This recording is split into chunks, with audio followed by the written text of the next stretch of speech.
back to Sex and the Simmer, your only internet cooking show that indulges both your appetite and your libido.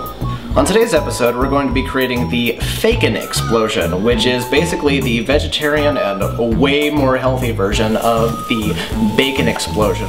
It is bacon woven into a kind of blanket of sorts, almost like a tortilla, with sausage and more bacon, and it is much more healthy for your average American eaters. We're gonna make it healthy, we're gonna make it sexy, we're gonna make it just absolutely delicious.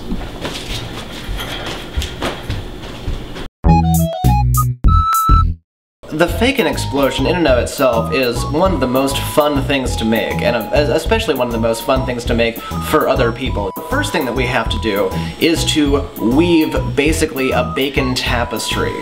So what we have is just your generic, random, Fakin bacon. It's sort of pseudo-bacon-esque kind of thing. We're gonna take this bacon and we're going to weave basically a blanket out of it. Inside. Done. Second step is that we need to make the filling for the Bacon Explosion. The Fakin Explosion, rather. First thing that we need is Fakin sausage. It looks a lot like sausage, but it sure isn't. God damn it. Anyway. The second element that you're going to want is fake chorizo. It's a spicy, kind of crumbly, sort of delicious kind of sausage. So we have faux riso and faux sausage, and they're going to combine to create a really delightful element.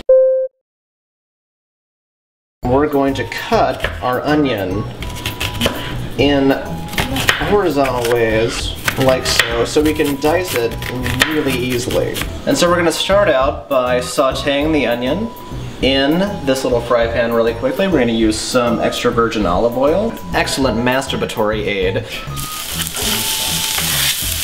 Let me get some celery action in on this too. Once the onions start to turn a little translucent, that's when you know they're starting to get into the money zone. It's almost like, you know, a guy getting like you just know that it's ready for action. Good, so we're gonna add the fake sausage to it now.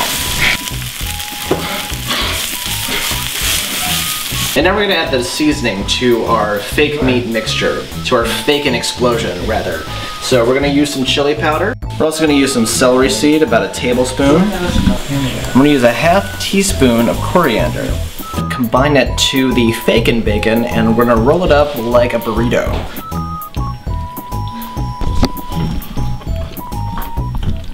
Alright, now we're gonna talk about Fakin orgasms. Aaron,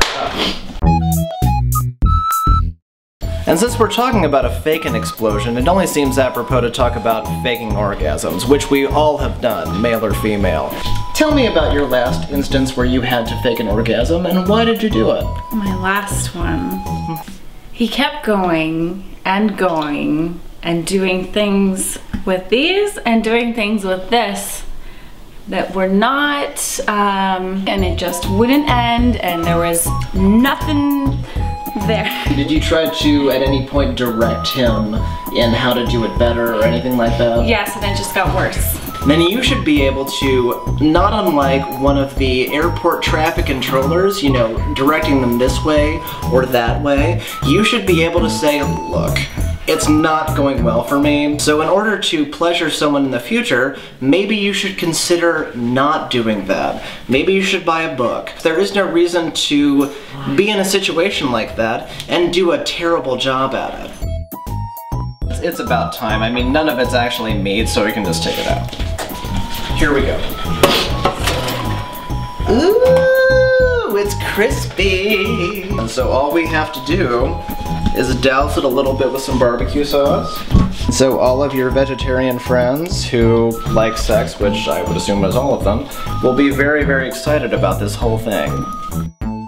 So the takeaway from this episode, gentle viewers, is if you don't communicate with your partner in the bedroom, it's almost the same as not communicating with your server at a restaurant. If you don't get that kind of satisfaction in either place, you're not going to be a happy person. So communicate and let people know what it is that you want.